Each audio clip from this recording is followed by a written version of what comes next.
Hello, everyone, and welcome. I'm Dr. Michael Greger coming to you live from my treadmill in my new home in a little farm in rural Virginia. Quick update on my upcoming book, How Not to Age, which was due in February and to be published this December, but it's still not done and going to be way too long and take months of editing and fact checking. So the publication date got pushed back an entire year to December 2023. I apologize, but can promise that it will be worth the wait. Hopefully, no one will age between now and next year, and we'll be a-okay. Ready for some bad breath?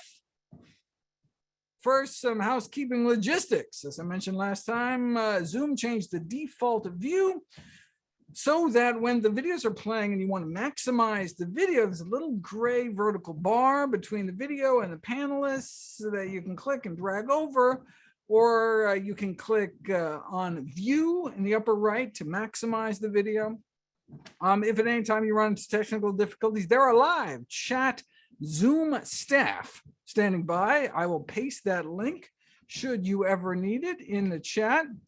There you go. If they're unable to help, we have NutritionFacts.org staff as well standing by.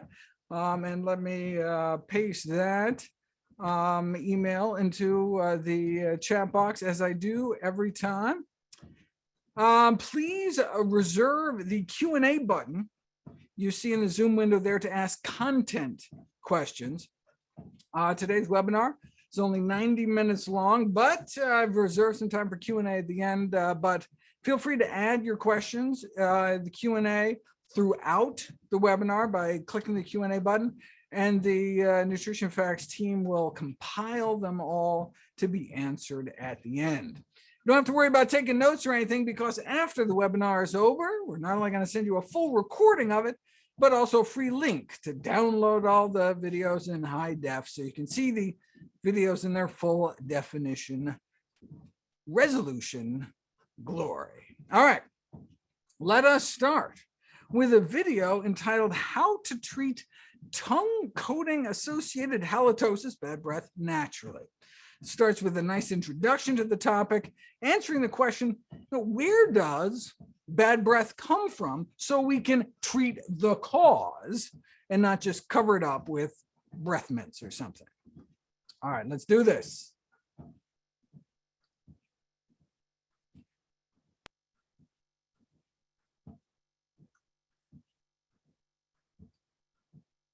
The word halitosis is derived from the Latin and Greek terms for abnormal or diseased breath, though it may be less of a medical term and more of a marketing term, as it was supposedly coined by the Listerine Company. Halitosis is commonly referred to as bad breath, though medical and dental professionals often use, instead of bad breath, the less judgy term breath odor. As described in the Journal of Breath Research, halitosis has been classified into 4 types. There's genuine halitosis, either transient or chronic, which is contrasted with pseudo-halitosis, when someone thinks they have bad breath, but it's evidently all in their head, and halitophobia, where they start out with genuine halitosis, but then they treat it and get rid of it, but still think they have it.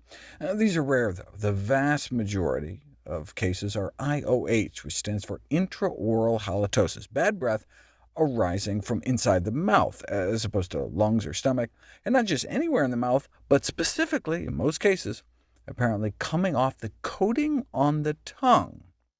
Most people have a tongue coating, a grayish-white deposit on the tongue, which is the main cause of bad breath. And now there are pathological conditions like black, hairy tongue, whose symptoms may include an unattractive appearance of the tongue, which can be caused by certain drugs, but the normal tongue coating is just a thin, slightly moist, whitish substance across the upper surface of the tongue, composed of sloughed tongue cells, bacteria, seepage from our blood supply, and secretions from our gums and postnasal area, like mucus discharged from our sinuses dripping onto the back of our tongue. Those with gum disease tend to have 4 times as much coating in terms of the wet weight scraped off the tongue, due to the migration of white blood cells from periodontal pus pockets onto the tongue's surface. But even in people with perfect dental hygiene, food particles can get trapped between all the little bumps and craps on the tongue and form a thick bacterial biofilm coating. If we eat the right foods, though, our mouth may be self-cleaning. Just the act of chewing and swallowing foods that actually need chewing can cleanse off the tongue, leaving you with just the normal thin layer of coating. But fast food is engineered to be eaten fast. It's soft, you can just gulp it down, and consequently, the thickness of the tongue coating might increase, and that could contribute to bad breath. But you don't know until you put it to the test. The effect of a chewing-intensive, high-fiber diet on oral halitosis, a randomized clinical crossover study in which subjects were examined over a period of 2.5 hours after consumption of a high-fiber versus low-fiber meal, using an organoleptic assessment of halitosis. Although a few electronic bad breath detectors have appeared on the market, organoleptic scoring is still the gold standard, which is just a fancy name for when dentists or doctors just give your breath a sniff. Here's the ratings they used: no halitosis detected, even up close and personal, or yeah, bad breath, but only up to about 4 inches away, or out to a foot, or all the way out to more than a yard. We know halitosis is reduced by eating due to the self-cleaning of the mouth while chewing food, and it seems obvious that foods that need to be chewed more intensively have a stronger self-cleaning effect than foods that require less chewing. But whether this is actually the case had never been examined until now. The participants were randomized to a high-fiber, high-chew meal with a whole-grain roll with jam and a raw apple, versus a low-fiber, low-chew white bread roll with jelly and a cooked apple. And the result? A significantly lower bad breath score immediately after the high-fiber meal, and then 2.5 hours later compared to the low-fiber meal. The researchers conclude that a chewing-intensive high-fiber meal led to a greater reduction of halitosis. Okay, that was easy. Most bad breath actually emanates from the coating on the tongue that gets naturally cleaned away when we eat natural foods, unprocessed foods, high-fiber foods that require a lot of chewing, as shown in a study in which they randomized people to basically eat the same foods, but their breath smelled differently hours later based on whether there was more chewing involved.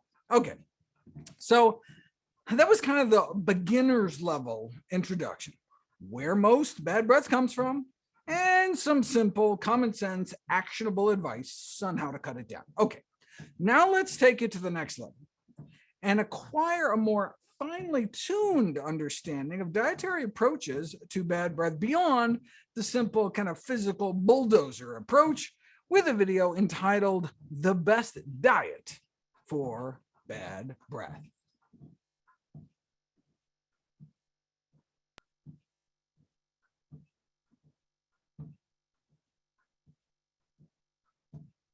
It has been estimated that 90 million Americans, or approximately 30% of the U.S. population, currently suffers from bad breath on a regular basis.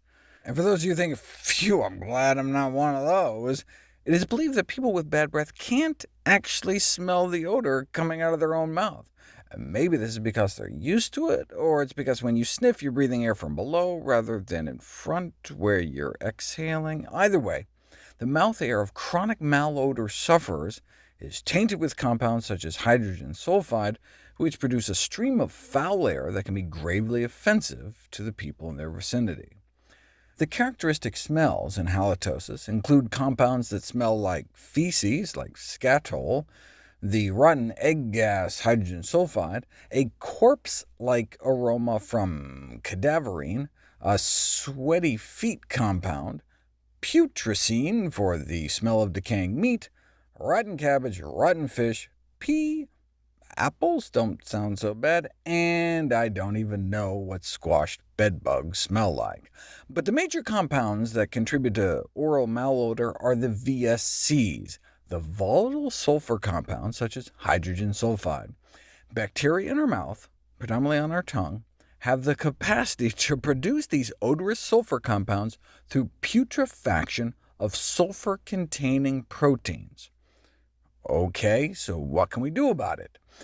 Many have concentrated on trying to reduce the bacterial load in the mouth with antiseptic mouthwashes, or finding ways to trap the VSCs.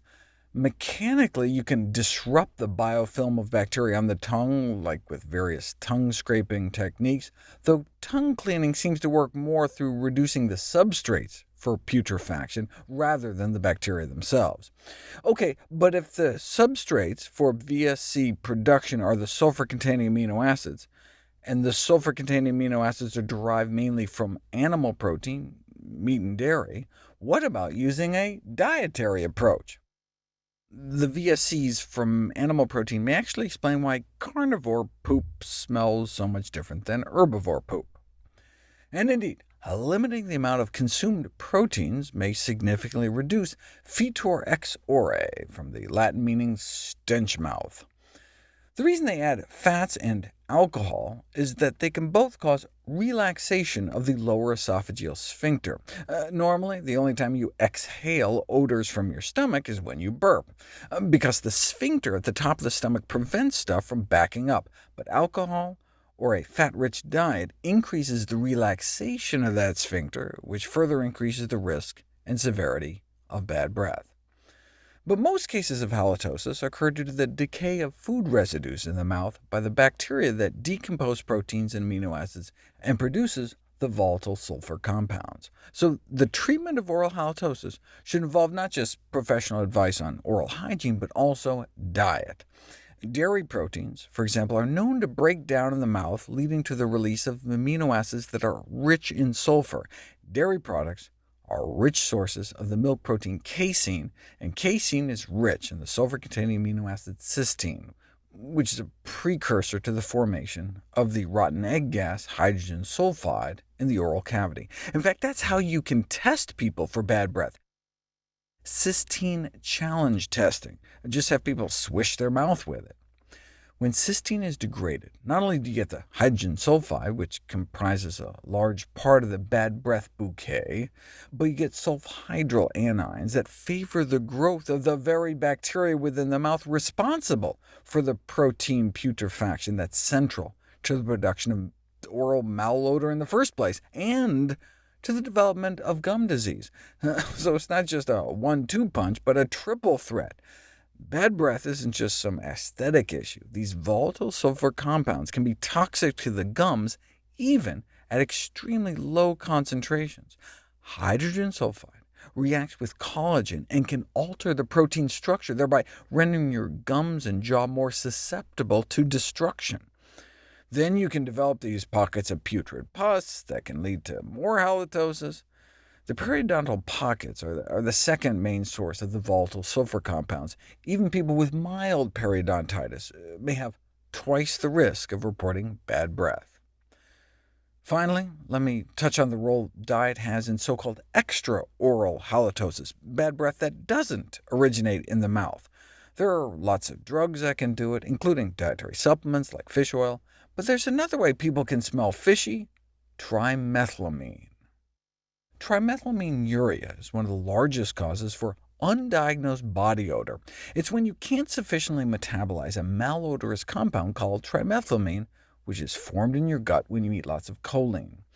The textbook presentation is urine, breath, sweat, and reproductive fluid smelling like rotten or decaying fish. But what many doctors don't realize is that the fish odor presentation may only occur in 10% of individuals who have this predisposition. Yes, at high concentrations, trimethylamine has that foul, rotten fish odor, but at low concentrations it can just give you kind of an unpleasant garbage-like breath.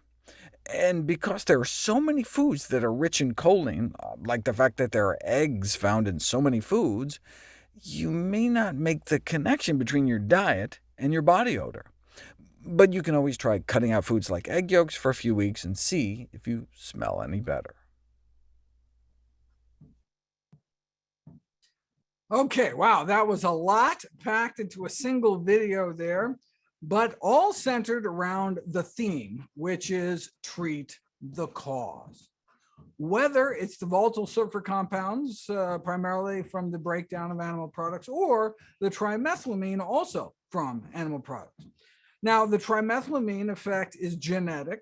So, it depends on how good your liver enzymes are detoxifying the stuff. So, worth a try to cut out eggs and see if your breath and BO improves. And in terms of odor originating from the mouth, it's the methionine and cysteine rich proteins, these sulfur containing amino acid rich proteins in meat, eggs, and dairy. They get broken down into these volatile sulfur compounds. So that's why a plant-based diet can help threefold.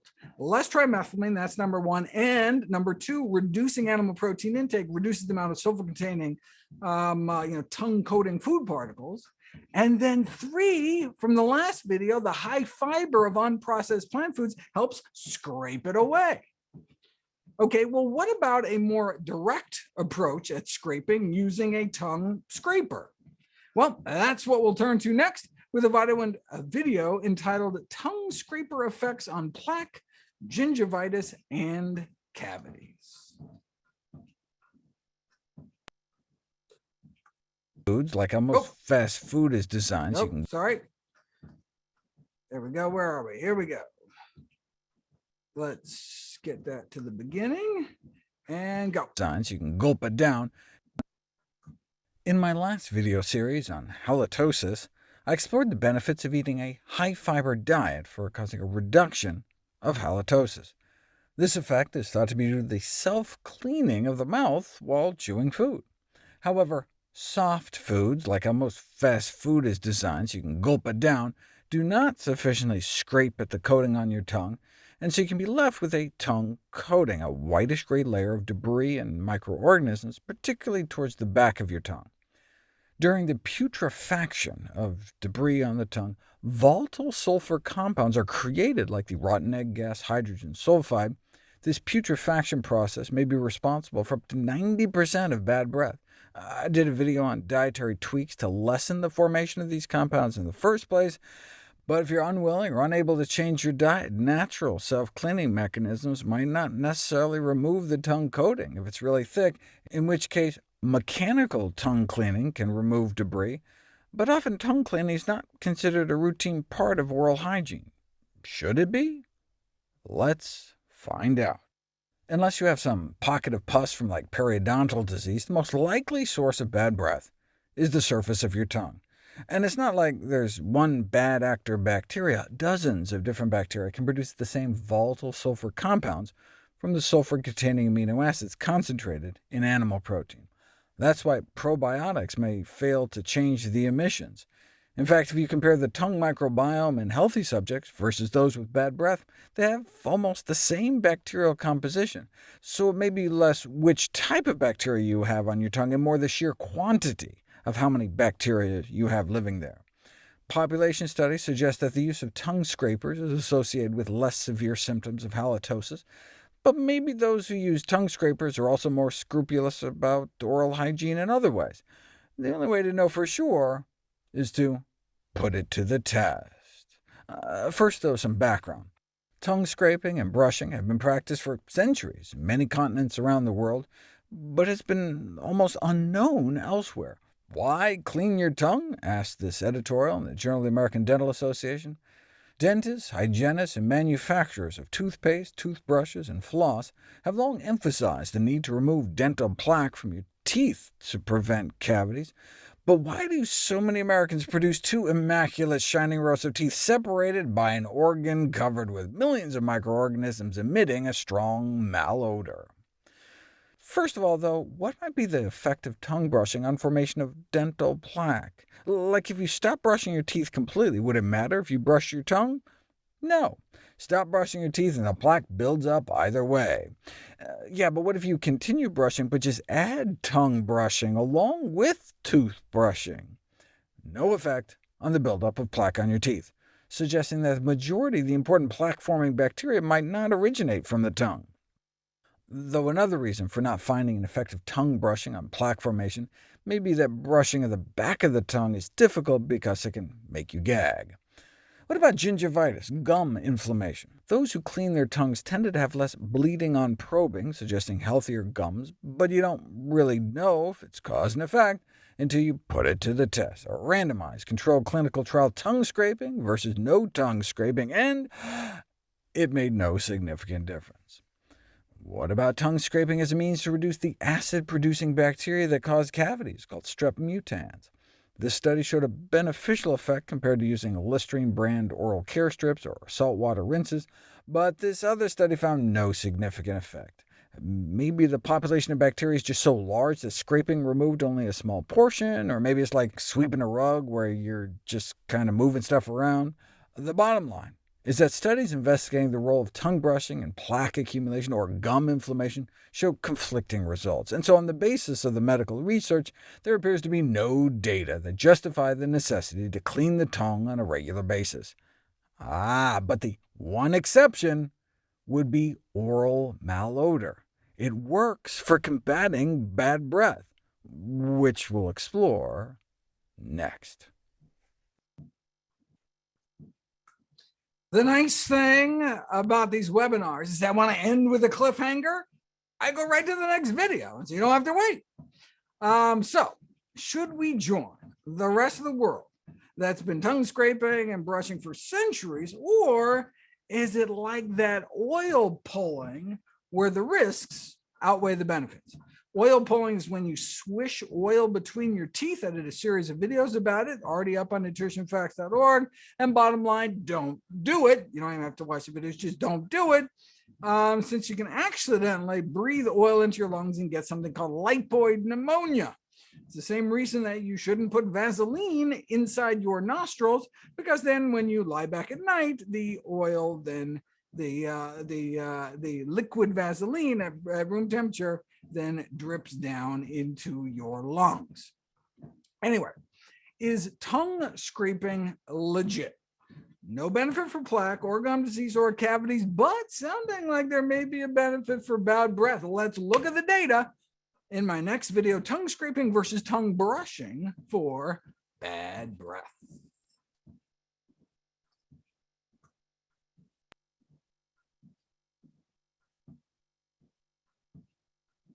Increased public awareness and demand for bad breath remedies has resulted in a substantial growth of the breath-freshening industry and the saturation of the market with breath-improving products such as mints, chewing gum, breath sprays, and pills, the majority of which have only a short-term masking effect on bad breath and are essentially ineffective.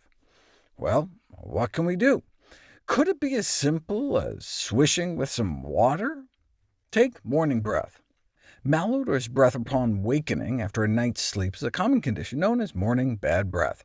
The most common cause of bad breath in general is the degradation of protein and protein fragments by microorganisms residing on the tongue and teeth, particularly the sulfur-containing amino acids cysteine and methionine that are broken down into volatile sulfur compounds like the rotten egg gas hydrogen sulfide. Approximately 50% of the adult population has early morning concentrations of these compounds in mouth air that exceed the threshold of objectionability, established by the organoleptic panel. What does that mean? The organoleptic method is considered the gold standard in the examination of breath malodor. Basically, all this means is some examiner sniffs the air exhaled from the mouth and nose and subjectively defines the presence or absence of odor. And when people's morning breath are sniffed, about half exceed the threshold of objectionability. Why? What causes it? A dry mouth.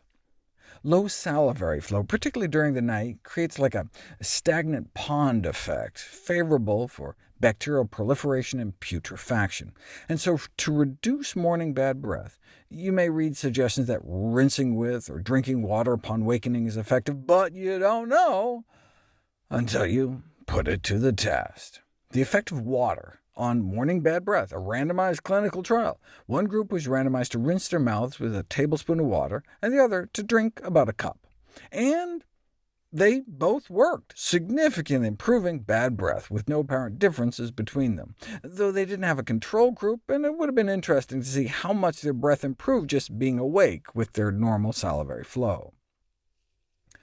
After drinking and eating in the morning, morning breath tends to disappear. People brush their teeth in the morning, thinking that's going to help, but that may only reduce rotten egg gas levels 30%, whereas eating breakfast works twice as well, a 60% drop in hydrogen sulfide levels. The mechanical action of chewing stimulates the flow of saliva, and the passage of food over the surface of the tongue removes the putrefied surface film, thus simulating the action of tongue brushing.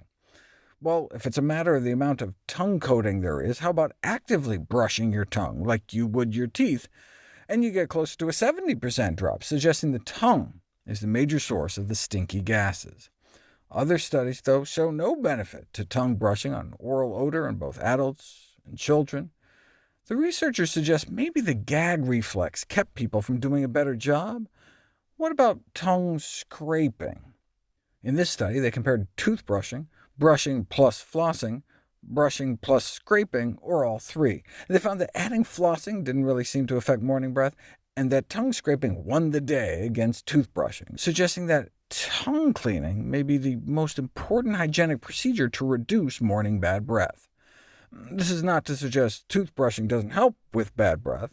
Here, they had people stop brushing their teeth for 5 days, but continue to floss and tongue scrape, all while doing their fancy organoleptic technique where they blew through a straw into some poor examiner's nose, and despite all that scraping and flossing, their breath got worse when they stopped brushing.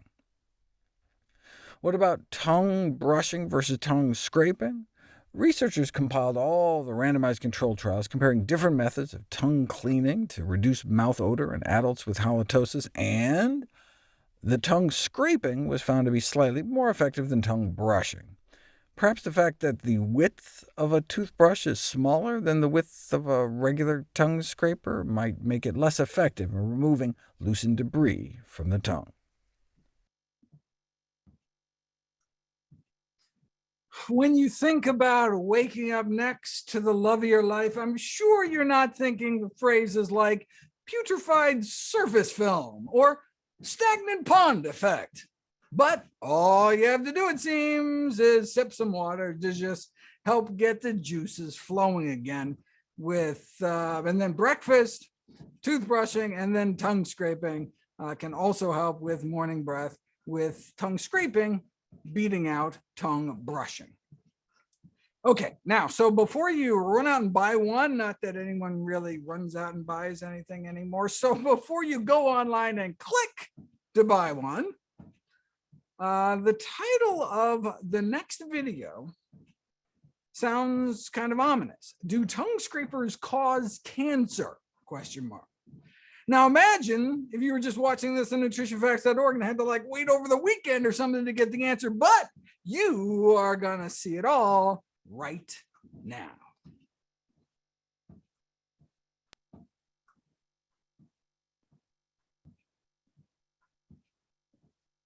Tongue cleaning can reduce the stinky gaseous compounds that cause bad breath by up to 75%, whereas just brushing your teeth alone may only reduce by 25%. This is why tongue cleaning has the greatest priority in the treatment of bad breath. Are there any downsides? Well, most people do not enjoy placing an object towards the back of their throats, as it can trigger the gag reflex. Tips to help prevent this include momentarily stopping breathing during tongue cleaning. You can experiment, and if the mint flavor in toothpaste sensitizes your throat to an elevated gag reflex, you may want to clean the tongue before toothbrushing. Some recommendations even suggest doing it on an empty stomach in case vomiting ensues. That doesn't sound very pleasant. But when tongue cleaning is practiced on a daily basis, the process evidently becomes easier and less objectionable over time. So the main complaint of the subjects is the gagging reflex, and also tongue carcinogenesis related to mechanical stimulation. Wait, tongue carcinogenesis means the development of tongue cancer. These are unpleasant side effects associated with tongue cleaning devices. Cancer is more than an unpleasant side effect. I mean, I know there's alcohol-containing mouthwashes, and one might expect that to predispose people to oral cancer. I talked about this in my alcohol and breast cancer video. A single sip of an alcoholic beverage, 1 teaspoon, swished and even spit out after just 5 seconds, results in carcinogenic concentrations of the toxic alcohol breakdown product acetaldehyde being produced from ethanol in the oral cavity instantly after a small sip of a strong alcoholic beverage, and this exposure continues for at least 10 minutes after just those 5 seconds. And yes, this concern extends to alcohol-containing mouthwash. Researchers determined that alcohol-containing mouthwashes offers a rather low margin of safety, and that prudent public health policy should recommend generally refraining from using them. OK, yeah, we know alcohol causes cancer, but why tongue scraping? Well, animal experiments have shown that mechanical injuries of the tongue may be carcinogenic. OK, even if you could extrapolate to people, are you actually injuring the tongue when you scrape it? What exactly did these experiments entail? Concerns have been raised based on an experiment in rodents involving the experimental induction of tongue cancer, using carcinogenic dimethylbenzanthracene, a powerful carcinogen found in cigarette smoke and broiled meats. And they evidently produced more cancer with the carcinogen if they injured the tongue using a root canal instrument. Here's the study they cite. Indeed, scratching their tongues with essentially a little piece of barbed wire did result in more cancer, presumably because the ulceration or injury allowed for greater retention and penetration of the carcinogen into deeper tissue layers. But people don't scrape their tongues with barbed wire. But evidently even a regular toothbrush can do it? This appears to be the study they cite for that, but it doesn't say regular toothbrush, but rather extreme mechanical stimulation, though then in the figure they say was just 1 stroke with a dental broach with a very light force that did not cause bleeding, which was apparently enough to cause the cancer to show up about a month earlier. So what was it? A toothbrush, extreme stimulation, or just a light scratch? Here's the original data, and thanks to our wonderful Japanese volunteers, I'm told it was no toothbrush. And even if it was, and could be extrapolated, that was with a carcinogen. So unless you were smoking, or using chewing tobacco, or eating barbecued chicken every day, there doesn't seem to be any parallel. If you just scratch a hamster's tongue with a barbed wire every day, no tumors develop. And another thing, most human tongue cancers are found on the side of the tongue, and so the relationship between tongue scraping and cancer has not yet been confirmed in humans, though there's still a possibility that mechanical stimulation may be a cause, so I'd recommend taking it easy. In this study, they had been brushing their tongue with an electric toothbrush with medium-hard bristles, and ended up causing an increase in the expression of CFOS in tongue muscle cells, which is a protein that may be involved in cancer development. Any kind of electrical device for tongue cleaning is not recommended, but even a manual toothbrush can cause some damage, so-called microbleeding. Therefore, tongue cleaning should be carried out gently, with low force to avoid unnecessary tissue trauma, and just the top surface of the tongue should be cleaned, not the sides. OK, so the downsides of tongue cleaning include triggering the gag reflex, for which you can try momentarily stopping breathing during cleaning, not scraping after minty toothpaste, and eventually kind of getting used to it over time. There's all sorts of caveats with extrapolating from the hamster carcinogen barbed wire experiments in terms of cancer, but still not a good idea to smoke, eat barbecued meat, or use mouthwashes containing alcohol, or frankly, beverages containing alcohol. No electric tongue cleaning devices, and just scrape the surface, not the sides of your tongue. Any other potential downsides? Well, some of you long-time Nutrition Facts fans, some of the tried and true nutrition nerds out there, might be thinking, wait a second, what about those magical tongue bacteria that allow you to take full advantage of the vegetable nitrate in dark green leafy vegetables and beets? Might tongue scraping be scraping off some of the good bugs on your tongue? Let's find out in my video how tongue scraping can affect heart health.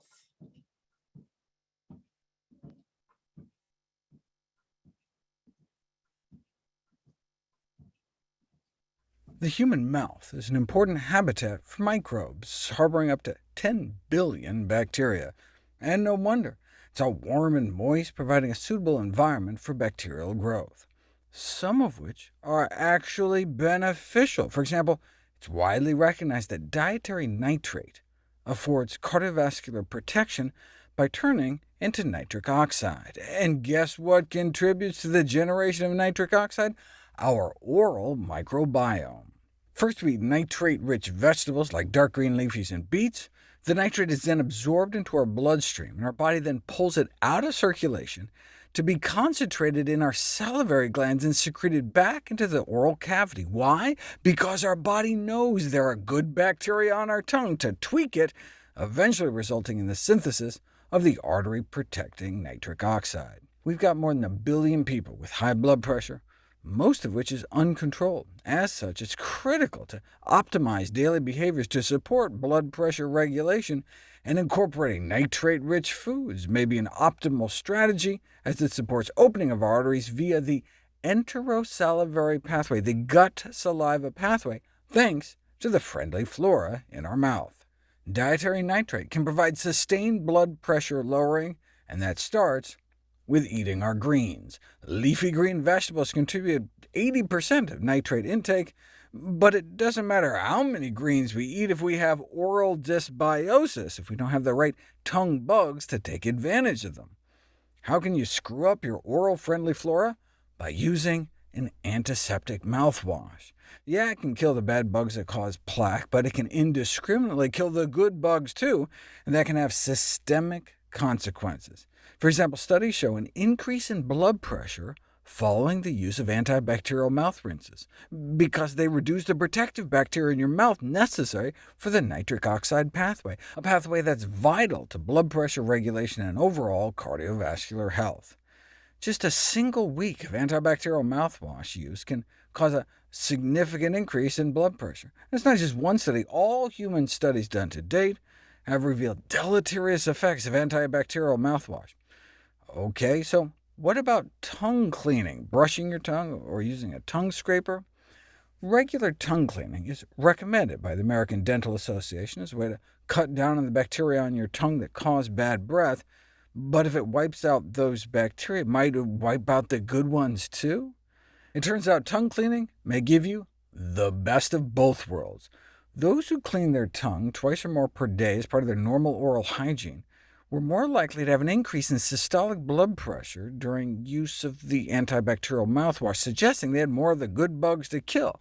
Here's the graph. The mouthwash was worse for those with better tongue hygiene, so regular tongue cleaning may result in a baseline tongue microbiome that has a greater ability to tweak nitrate, and conversely, failure to clean the tongue daily may result in a microbiome composition that is unfavorable to nitrate conversion. Now, but wait a second. Maybe tongue cleaning just disrupts the surface bacteria, making them easier for the mouthwash to pick off. To see if tongue cleaning was actually associated with a better oral microbiome, they did DNA analyses to elucidate the dynamics of the tongue microbiome to compare differences between time points and tongue hygiene cohorts, and it turns out tongue cleaning does appear to have a significant impact on the composition of the tongue microbiome, specifically increasing the proportion of the good bacteria. So, based on this study, tongue cleaning assumes a new importance from the perspective of blood pressure regulation, as daily tongue cleaning appears to favor the increased abundance and metabolic activity of the nitrate metabolizing species like Neisseria, whereas failure to clean the tongue daily may result in a microbiome composition that is less favorable to nitric oxide production. Now, you still have to eat your vegetables. Right? Regular tongue cleaning together with adequate dietary intake of nitrate, since that has a twofold benefit. First, dietary nitrate improves artery function. Right? Eat some nitrate-rich vegetables, and within 3 hours, an improvement of artery function. And the nitrate can also act as a prebiotic for the oral microbiome. The most abundant, best nitrate converter is Neisseria flavescens, and you can boost its abundance after feeding it with vegetables. After 6 weeks of beet juice that's had its nitrate removed, not much change, but after 6 weeks of regular beet juice, and Neisseria jumps right up, making your mouth a nitric oxide-making machine. And if you look at the association between nitrate-reducing oral bacteria and cardiometabolic outcomes, having more of this good bacteria in your mouth is linked to all sorts of cardiometabolic benefits, letting you take full advantage of the veggies you eat. What if all you ate was plants? The impact of a vegan diet on the human salivary microbiome and a fully plant-based diet was associated significantly with more of the good Neisseria bugs that help you churn out nitric oxide. So not only does eating plant-based boost the beneficial bacteria at the end of your digestive tract, but at the beginning too. And eating nitrate-rich vegetables like greens doesn't just boost the good bacteria, but beats down the bad guys, the bacteria that cause cavities, bad breath, and gum disease. And indeed, if you feed people lettuce or lettuce juice, so you can do a randomized, double-blind, placebo-controlled trial with a lettuce juice control that's had the nitrate removed, you can significantly improve the health of your gums with greens. The researchers conclude that dietary nitrate consumption may be a useful adjunct to the control of chronic gingivitis. So when reviews suggest there's no reason to clean your tongue unless you have bad breath, and in the absence of a coating on your tongue there's no reason to clean it, that was all before this new data, which suggests additional benefits. The only caveat would be those with heart valve problems, or a pacemaker, or anything else that puts you at risk for endocarditis, an infection within the heart. You may want to stay away from tongue scraping, given this case report tentatively tying the two together. Just like you can get a heart infection after tongue piercing, tongue scraping may introduce a few bacteria into your bloodstream that could be hazardous for someone at risk. Whoa, that one video packed in lots of juicy stuff. So let me unpack a bit to emphasize the key points. I've got tons of videos about the microbiome, but normally I'm really only talking about the gut microbiome, right? We have a skin microbiome, good and bad bugs that live in our skin and affect things like acne and eczema. We have a microbiome in our ear canals that live in our earwax. Seriously. And yes, an oral microbiome that doesn't just determine the health of our gums and teeth, but has these systemic consequences, converting the nitrates in beets and green leafy vegetables into the open sesame compound nitric oxide that allows our arteries to relax and dilate open. But it's a team effort, right? So when you hear Dr. Esselstyn talk about about the miracle of nitric oxide for your heart and how heart patients should be eating greens 6 times a day. Yes, yes, yes, but you can't take full advantage of all those greens without these good bacteria on your tongue. So that's why an antimicrobial, antibacterial mouthwash is not a good idea. That's why you don't want to be using an antibacterial mouthwash to deal with bad breath, because you're killing the good bugs too, the nitric oxide producing bugs too. Now, if you never eat vegetables, it doesn't matter much either way. But if you want to keep your good bugs happy, how do you do it? Number 1, no antibacterial mouthwash. Number 2, eat a plant-based diet, right? Vegans have more of the good bugs. And number 3, tongue scrape every day, as regular tongue cleaning boosts the good ones too. And this is whether or not you have bad breath. So all of a sudden it's like, oh, well, wait a second, tongue scraping is good one now all of a sudden. Okay. So, or at least people who eat vegetables. Okay. So if you are convinced, if you're like, okay, I got to get into this, well, let's get to the nitty gritty then. What is the best way to clean your tongue? That's the title of the last main video I have for you today.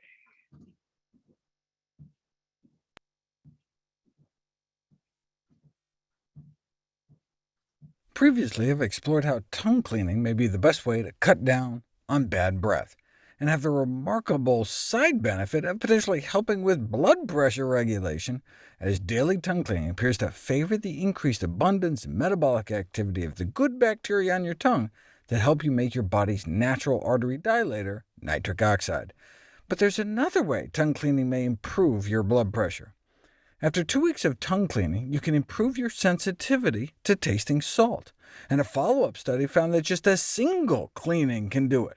They applied a drop of tomato soup to people's tongues before and after they cleaned their tongues with a plastic tongue scraper with the adorable name Scrapey, and they experienced a significant increase in salt taste intensity. Why is that good? Because if a simple tongue cleaning could change the perceived intensity of salt, it could be used to rapidly make lower salt concentrations more acceptable to people without changing the palatability of the food. They therefore recommend that people scrape their tongue every day in order to adapt to foods with lower salt concentrations to effectively decrease their taste for death. After all, excess sodium intake is the deadliest thing about the human diet, responsible for millions of deaths every year. So that benefit alone could justify tongue cleaning. OK, so what's the best way to do it? A systematic review and meta-analysis conclude that tongue cleaning offers benefits. However, there is insufficient evidence to recommend a specific frequency, duration, or method of tongue cleaning. But let's see what data are out there. Tongue scraping was found to be slightly more effective than tongue brushing in treating bad breath, perhaps due to the fact that the width of a toothbrush is smaller than the width of a tongue scraper. But there are now toothbrushes on the market with a tongue scraper on the back of their head. Here's what they look like, and they seem to have a similar performance in terms of breath improvement. Some people feel that tongue brushing is more gag-inducing than tongue scraping, so appear to prefer scrapers. On the other hand, if you just brush your tongue, you don't have to buy an extra gizmo. Technique-wise, you want to make sure you include the back of your tongue, and importantly, the cleaning should be gentle to prevent damaging your tongue. Cleaning too hard with a tongue scraper can risk tongue injury, and you should just clean the top surface of your tongue, not the sides of your tongue. How often should you do it? Well, toothbrushing should be twice a day, but the tongue cleaning recommendations seem to be more uncertain. So researchers decided to study the rate of reformation of tongue coatings after scraping. They took folks who had at least 20% of their tongue covered with a coating thick enough to conceal the pink color of their tongue. They started out with about a third of their tongue covered, and scraping reduced it to under 10%. The question is, how long would it take to regrow? On average, tongue coating scores had returned to baseline levels on day 2. So if tongue cleaning is to be recommended, it should probably be performed on a daily basis. What kind of scraper is best? Researchers had people try 9 different tongue scrapers. Here are the brand names, rated using 6 different criteria, and these 2 were most preferred out of the available options. What's the best way to disinfect tongue scrapers and toothbrushes? In my video on the best water purifier, I ended up speaking about disinfecting your toothbrush by soaking it in a 50-50 white vinegar water solution for 10 minutes. But this is even easier, just microwaving your toothbrush or tongue scraper for 1 minute. Then you don't have to keep buying new toothbrushes.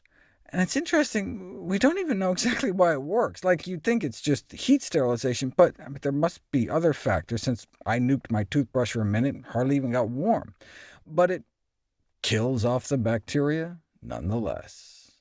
What about all the fancy new tongue cleaners on the market? Throughout the last century, there have been many U.S. patents on various ingenious tongue cleaning devices. I mean, how much money can you make selling plain little cheap plastic ones? So how about an ultrasound tongue cleaner, or tongue cleaning using a high-speed vacuum ejector, or a suction tongue cleaning device like a tongue Roomba?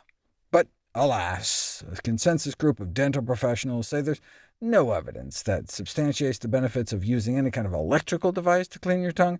In fact, the lowest tech option is in everyone's home right now without buying a thing. You can just use a simple spoon.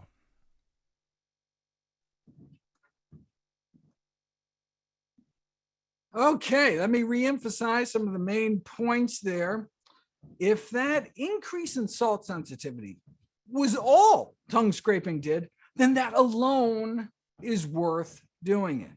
Or even if you have fantastic breath, even if your blood pressure is pristine, because excess sodium does more than just raise your blood pressure. It causes more damage within your body, right?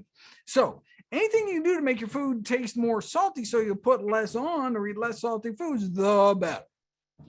In terms of technique, do it daily, do it gently along the top surface, but do try to include the back of your tongue. The 2 preferred brands in the study I mentioned were Meridol, Meridol, and Scrapey. Unfortunately, I think they're both only sold in Europe.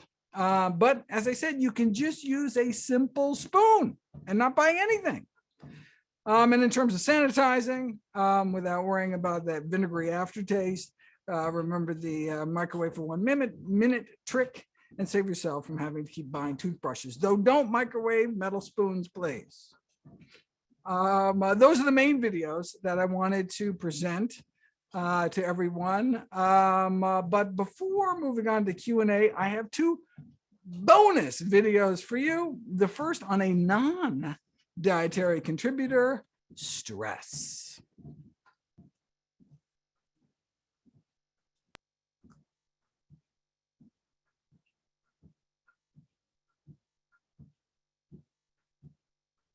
According to the American Dental Association, about 50% of American adults suffer from oral malodor, with prevalence rates around the world ranging from 2% to nearly 80%. On average, it seems to be about 1 in 3 of us on the planet Earth have bad breath. What effect might stress have on the smell of our breath? Stressed students were found to have significantly higher levels of the rotten egg gas hydrogen sulfide, which is one of the main volatile sulfur compounds related to bad breath, originating from the degradation of the sulfur-containing amino acid cysteine, found concentrated in animal proteins like meat and dairy. Were they eating different diets, or just too busy to brush? The simplest explanation is just the dry mouth you get when you're super stressed, a part of our fight-or-flight response. It's the same reason we get morning breath, because we have decreased saliva production when we sleep that would otherwise self-clean the mouth, keeping it from becoming like a stagnant pond. Though maybe stress hormones are having an effect as well? We suspect sex hormones may play a role, since though men and women have the same before and after rise in bad breath compounds after a stressful situation, women seem to start out with higher baseline levels. Gender appears to play an important role. Women have significantly worse morning breath, for example, and bad breath is affected by the menstrual cycle. In fact, that's listed as one of the causes, so-called menstrual breath. As you can see, there are higher levels of bad breath compounds in the mouths of women in the premenstrual and menstrual phases, compared not just to men, but the follicular phase of their own cycle, meaning like the first half before ovulation. So maybe bad breath is a hormonal thing more than just a dry mouth thing? But salivary flow is also lower in menstrual and premenstrual phases. Check it out, significantly less salivary flow during menstrual flow and right before. So is this all just about having a drier mouth during stress in certain times of the month? How could you tease out the effects? Well, what about studying stressful periods? PMS, premenstrual syndrome, is a stressful state characterized by irritability, tension, mood swings. Is the menstrual dry mouth and bad breath just due to period stress? Apparently so. If you split women up into those who experience PMS and those who don't, it's only those with PMS who suffer the rise in bad breath compounds as their period arrives, but the salivary flow was not statistically different. So the results suggest that a stressful situation can be a predisposing factor for bad breath that may have nothing to do with dry mouth or salivary flow. So what's going on? It's the effects of the stress hormones themselves on the production of bad breath compounds. They dripped some stress hormones on bad breath bacteria, hormones like adrenaline and cortisol, and they started churning out more hydrogen sulfide. What can we do about it if we can't treat the cause and reduce the stress? I have videos on dietary changes that can help, as well as tongue-cleaning methods, and I have videos in the works on the effects of gum chewing and the best mouthwash to use that doesn't kill the good bacteria in your mouth. Stay tuned. OK, first, note that I said half of Americans suffer from bad breath. That 30% figure is just an international average, but evidently we Americans be nasty. And women have worse morning breath. I would not have guessed that. Anyway, OK, the video is a bit convoluted. If you really want to understand it, you can rewatch it again, where I go through all the experimental data to kind of tease out the reason that stress makes your breath worse. But bottom line, surprise, surprise, it's not just because your mouth may be drier, but because for some reason the stress hormones themselves may crank up production of those stinky compounds. OK, finally, before questions, bonus video number 2. If morning breath is from the lack of salivary flow, what if we chewed some gum, right? Might the extra saliva help? Let's find out.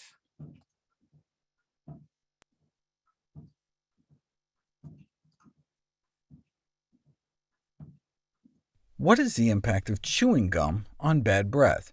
In the Journal of Evidence-Based Dental Practice, a study compared the levels of stinky breath compounds in people's mouths before and after chewing mint gum for 15 minutes.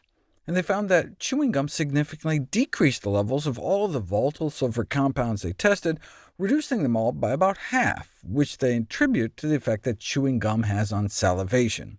How do we know that the mint didn't have anything to do with it? Because flavorless chewing gum base without any active ingredient can work too. So chewing gum may indeed control bad breath temporarily because it triggers the salivary flow.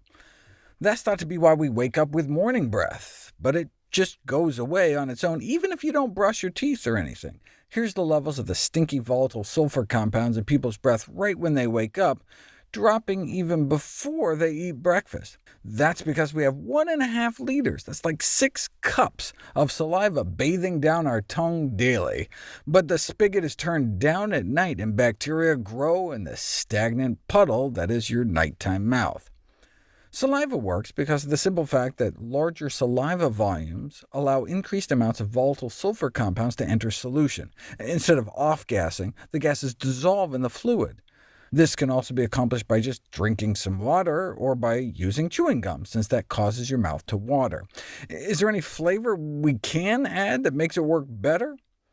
A study on eucalyptus-flavored chewing gum was published. People were randomized to chew a high-concentration eucalyptus gum 5 times a day, a low-concentration gum, or just flavorless gum, and both of the eucalyptus-flavored gums significantly beat out the control group gum, both quantitatively and qualitatively.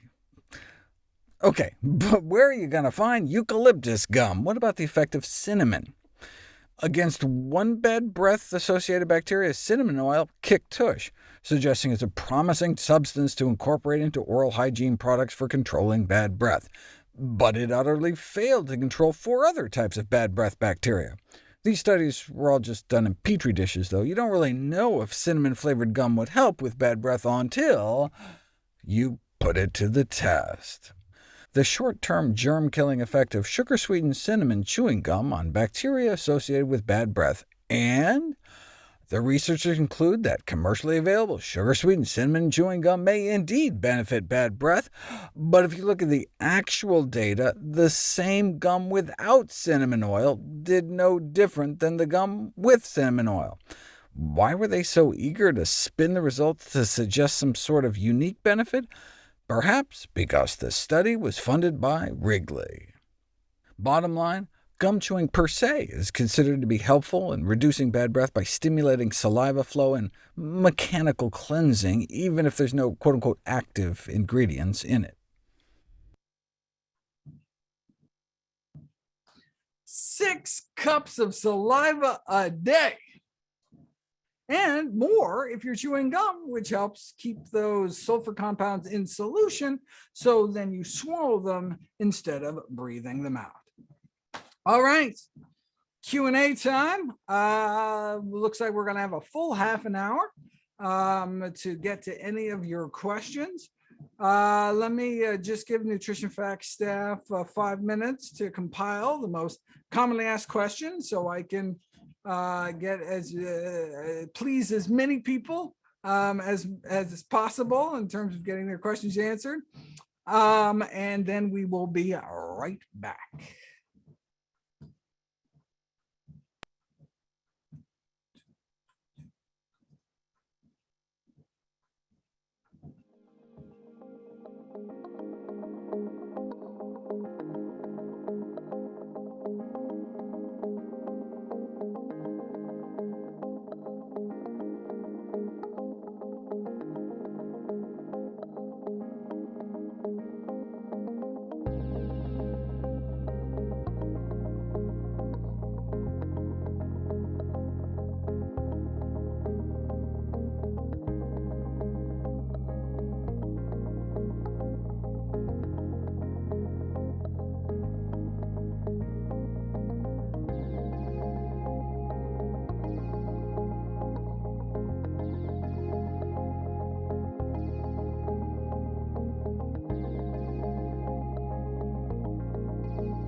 Okay, and we are back.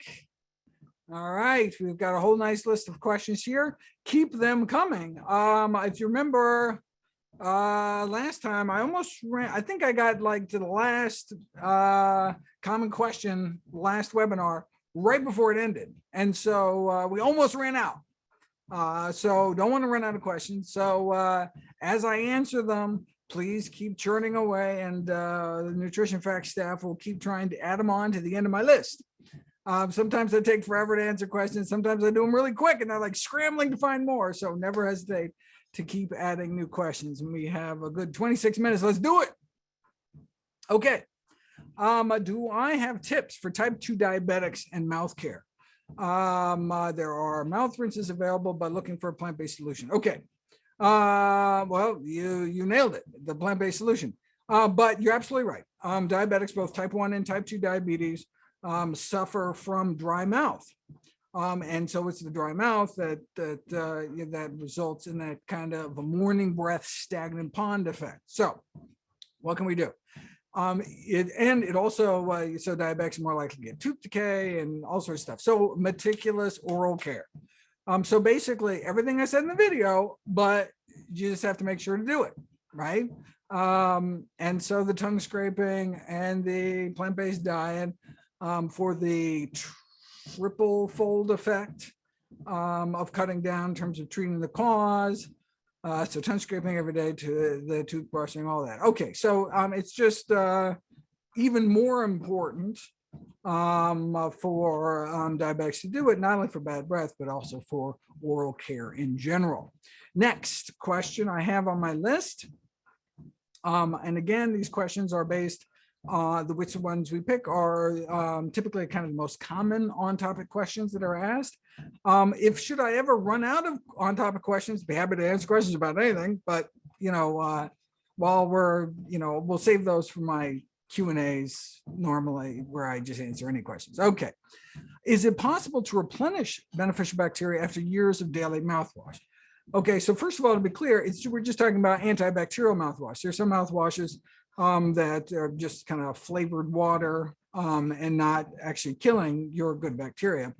But okay, so let's say, but you have been using something like chlorhexidine or something. The whole point is to kill off bacteria. Oh, that's a good question. As far as I know, there's no such thing as like oral probiotics. But look, I mean, thanks to capitalism, there's products for everything. So I wouldn't be surprised if there was someone trying to sell some kind of Neisseria, flavicins, oral swish or something to kind of repopulate the good bacteria. But I presume the answer is going to be the same as what you do for your gut microbiome. So what do you do when you take a whole bunch of antibiotics, wipe out your gut? Is you don't completely sterilize your gut, you just kind of knock down some of the good ones, and so some bad bugs can grow. So what do you do? The best thing to do is not take probiotics, but actually prebiotics. Keep feeding the good bacteria, so they,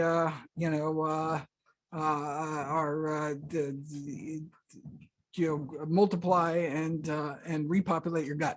So the same thing, I'm presuming, though, as far as I know, hasn't been put to the test, prebiotics for your good mouth flora. And what are those prebiotics? I mentioned them in the videos. Nitrates, right? These are nitrate converting bacteria. We benefit from the byproduct, but they eat nitrate. So we have to eat nitrate to feed them. If we don't feed them, they die out. And so eating lots of dark green leafy vegetables. And in fact, as for the lettuce study, not even dark green leafy vegetables, but any kind of leafy vegetables has lots of nitrates. Or even iceberg lettuce has nitrates. The most concentrated is actually arugula or rocket, and also beet greens and beetroot, really concentrated sources of nitrates.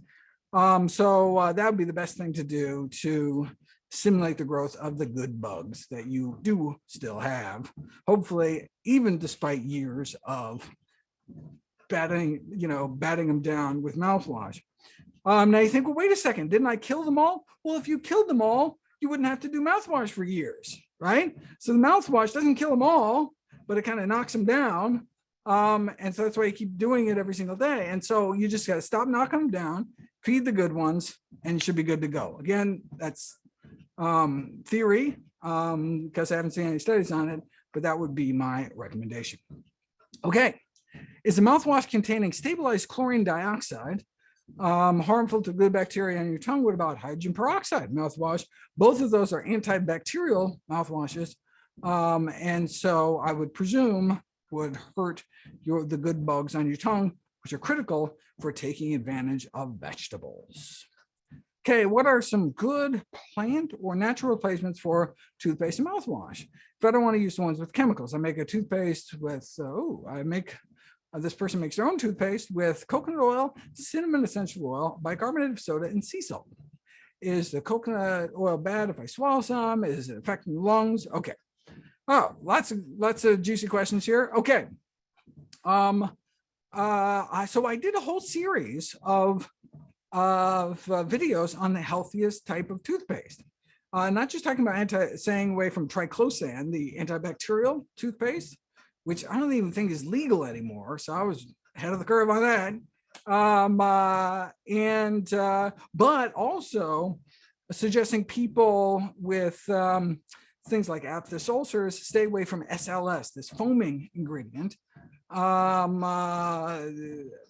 I talk all about that. And then there's like not SLS free compounds, which may be just as bad or worse. It's like BPA.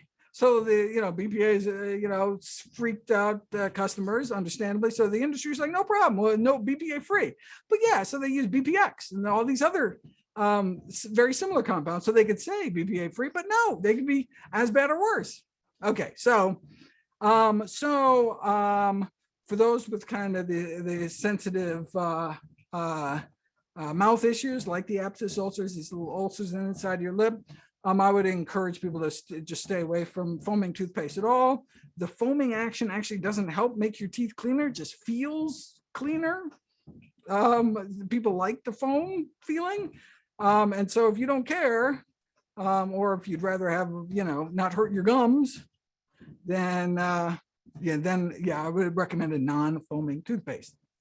In fact, I was going to say Tom's of Maine, but no, Tom's of Maine is foaming.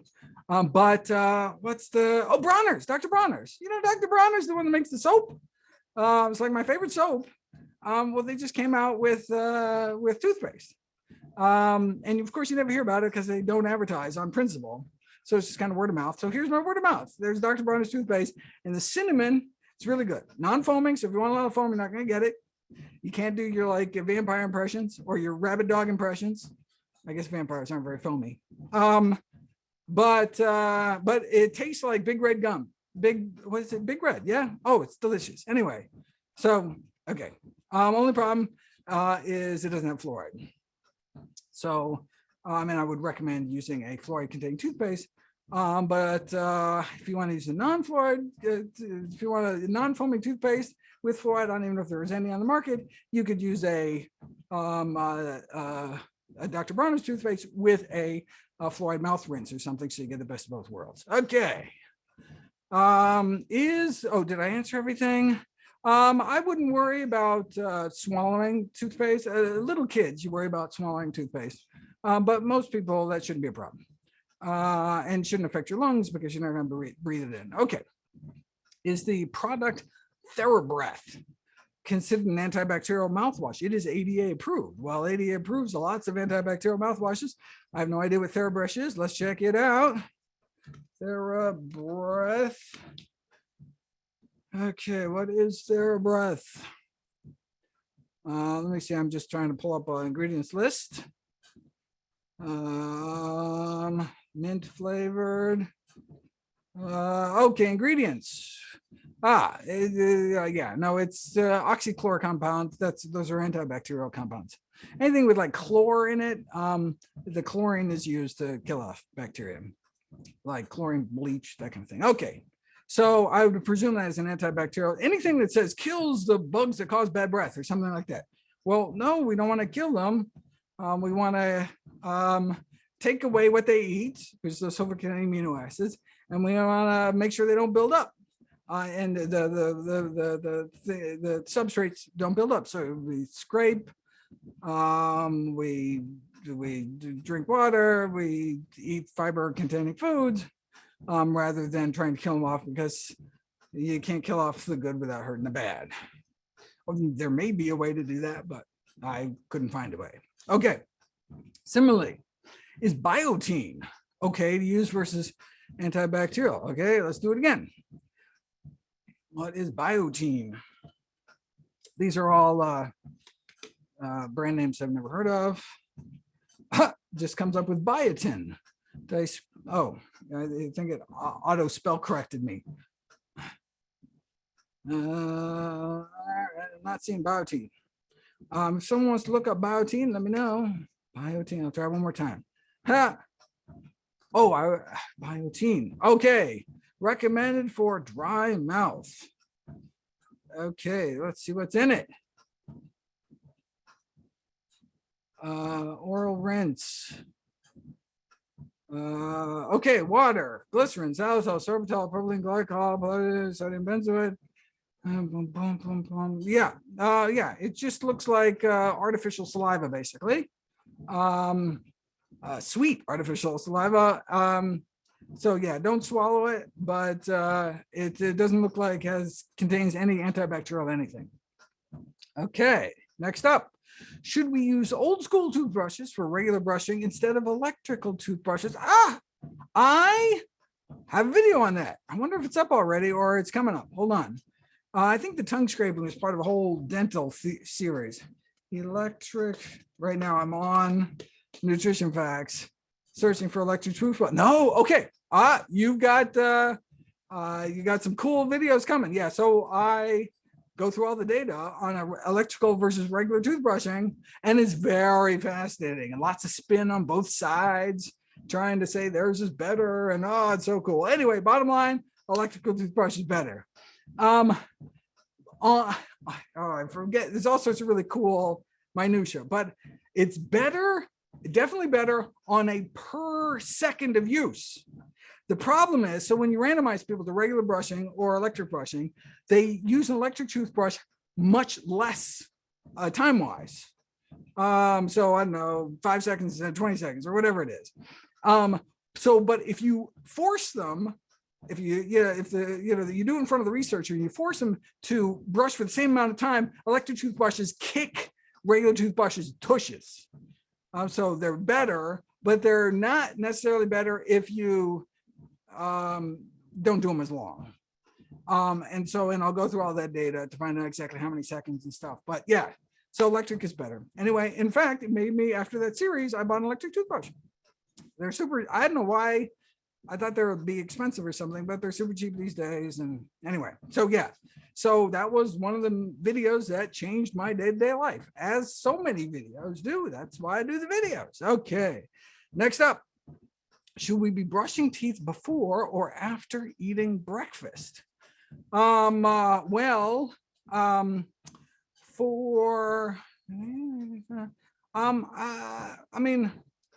I presume after eating breakfast, because then you like brush away all the breakfast stuff.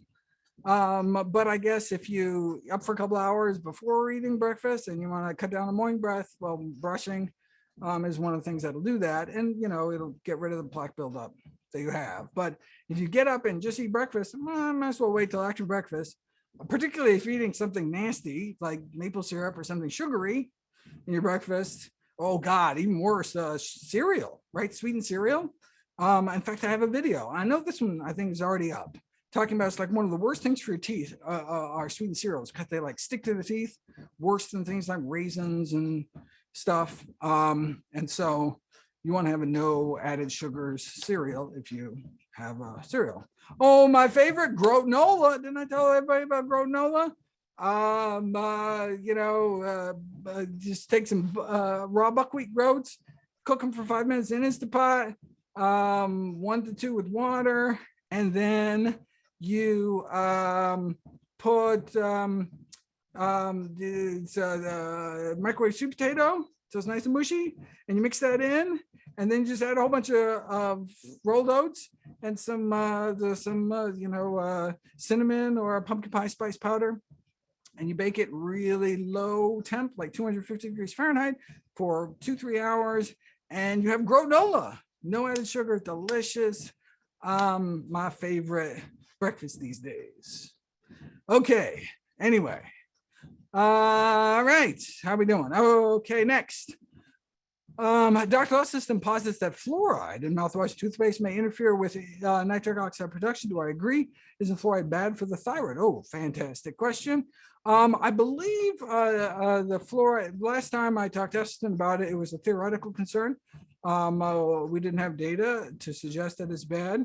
And in fact, there's a mountain of data showing that topical fluoride application through, for example, toothbrushing definitely cuts down on tooth decay. But I am not in favor of community-wide water fluoridation, surprisingly. I'm gonna have a whole series of videos coming out on that topic. Anyway, so yeah, fluoride in the toothpaste, not in the water. Okay, is it worth paying a dentist who specializes in treating bad breath? My dentist prescribed chlorhexidine for a breath issue. I hate it because it stings teeth, tastes terrible, is safe to use. Okay, well, that is the kind of gold standard of antibacterial toothbrushes, mouthwashes. So what it's doing is it's helping your bad breath because it's killing off bacteria day after day. But we don't want to do that because that is interfering with your ability to make kale good for you. So I would explore these other options that I've talked about before going down that route. I don't think you need a specialist to deal with it, unless, of course, you're dealing with periodontitis. The gum disease, those pockets of pus. It's the second leading cause. And so if you have gum disease, then obviously you need a good dentist to work on your gum disease. Okay, what about halitosis from tonsil stones? You can get these little accretions of these little stones blocking your ducts, your salivary ducts, and you can kind of feel them. Sometimes you can see them looking in the mouth. Sometimes they're associated with bad breath, sometimes not.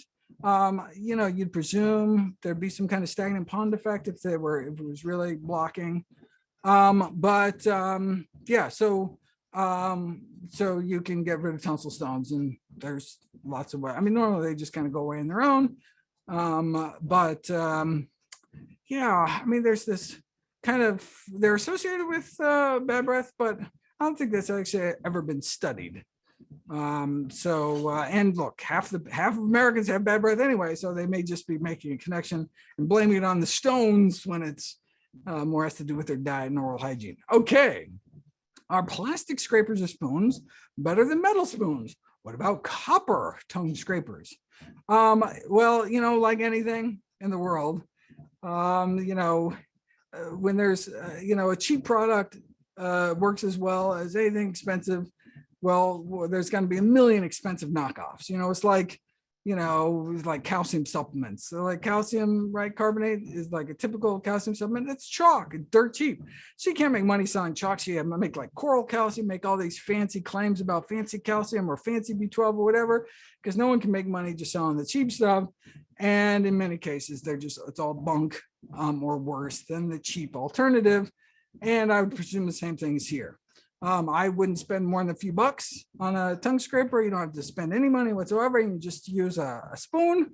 And in terms of, there haven't been studies looking at plastic versus metal spoons. I mean, plastic might be less likely to injure yourself. If you do it gently, it shouldn't matter, I guess. And I wouldn't use a copper tongue scraper. Yeah, no reason to spend the money, and we get enough copper as it is. Okay, how would you treat halitosis inducing effects of garlic and onions, right? You have garlic breath, and it's interesting. You have garlic breath. People think they have garlic breath because of garlic residue in their mouth. No, it's actually garlic, the garlicky compounds actually gets absorbed into your bloodstream and it actually gassed out through your lungs. So how do you tell if it's not residue in your mouth?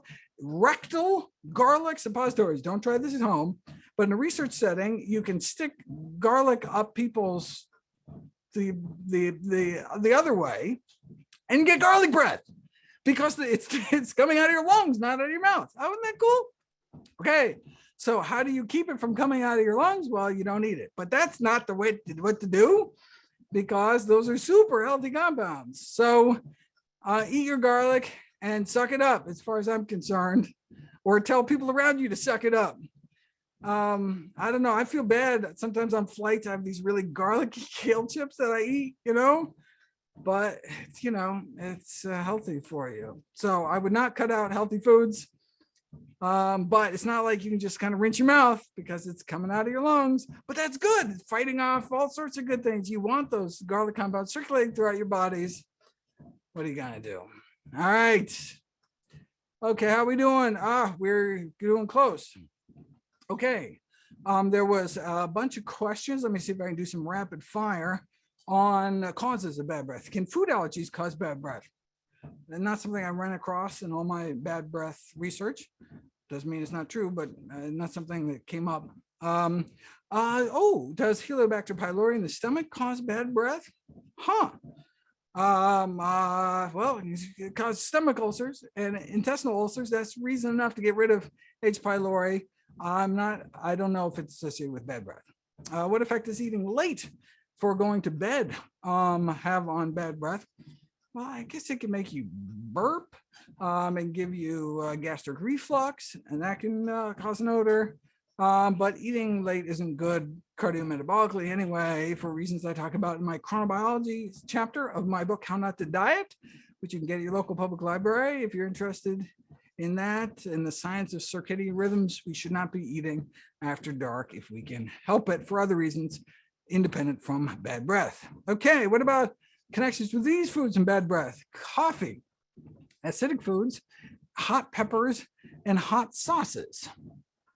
Well, I mean, other than like coffee breath, but I mean, I would not presume. I mean, other than smelling like the thing that they are, I would not imagine those would affect the primary cause, which is what your tongue coating bacteria do to primarily the sulfur-containing amino acids in animal products. Okay, can bad breath originate from the nasal passages? Actually, yes. So it's very, very rare, but there are some infections, some kind of fungating infections in the nasal cavities that can actually, and of course, the way you figure that out is you have breathe in the doctor's mouth with your nose closed, your nose open, or just through your nose, and you can tell. And that's how you tell if it's out. If it's not in your mouth either. So if you smell it both places, then it may not be coming through your mouth, but actually something like trimethylamine, these extraoral causes. Does food stuck to your teeth cause bad breath as well? It's primarily the because flossing didn't really seem to help. It's primarily the tongue coating bacteria. All right, we are winding down here. I'm sorry I got through most of the questions, but looks like there's some that are still there. So make sure to come back and ask on the next Q&A. I just want to make some few announcements before we end. Next webinar is next month, July 22. Put it on your calendar. It's another Friday at 2 p.m. Eastern. I'll be covering the latest in natural and artificial sweeteners, focusing on erythritol and a rare sugar called allulose. If you are interested in healthy sweeteners, make sure you're signed up to the NutritionFacts.org email newsletter for registration details. And then finally, two quick things before I let you go. First, with the good news, a generous donor stepped forward and offered to match donations up to a total of $20,000. And we've already raised $14,000. So for the next $6,000 of donations to NutritionFacts.org, donations will be doubled. So if you want to help support my work and double your impact at the same time, go to bit.ly/double2022. And let me post that into the chat box right now. Okay. Okay, and so there's the bit.ly post, bit.ly/double2022. And then the actual full link, if you want to just click on that as well.